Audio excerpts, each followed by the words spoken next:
నువ్వు చేయవలసిన సమయంలో చేయవలసిన విధానాలు చేయకుండా నీ స్వార్థము, నీ ఇష్ట ప్రకారం అంటే దేవుడు అన్యాయస్తుడు కదా, న్యాయవస్తుడు, న్యాయం జరిగిస్తాడు. నీవైతే ఆయన బిడ్డవన్నప్పుడు 7 రెట్ల శిక్ష అంట. జాగ్రత్త, 7 రెట్ల శిక్ష నీ పాపాలకి.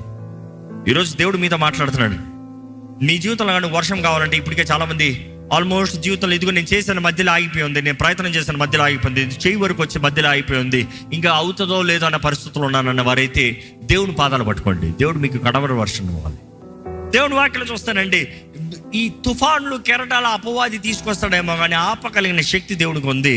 కానీ దేవుడు నీకు ఇచ్చే వర్షము నీకు తగిన సమయంలో, తగిన కాలంలో, తగిన రీతికి ఇస్తాడు. కానీ అదే సమయంలో ఆ నీరు మేఘంగా మారిపోవాలంటే దేవుడు తానే, ఆయన ప్రేమ, ఆయన కృప, ఆయన కరుణ. If it is not God, if it is not God's love, if it is not God's presence, నీ జీవితంలో ఏది చేయలేవు. నీవు చెప్పగలుగుతావు, ప్రభా నువ్వు కాకపోతే నా జీవితంలో విలువేమి లేదయ్యా, నువ్వు కాకపోతే నేనేమి చేయలేనయ్యా, నువ్వు కాకపోతే నా జీవితంలో ఏది జరగదు ప్రభా. నా జీవితంలో కార్యం చేయగలిగిన దేవుడు నీవు మాత్రమే, నా జీవితంలో విలువ అవ్వగలిగిన దేవుడు నీవు మాత్రమే, నా జీవితంలో నా చేతి పనికి ఆశీర్వాదం అవ్వగలిగిన దేవుడు నీవు మాత్రమే. చెప్పగలుగుతారా?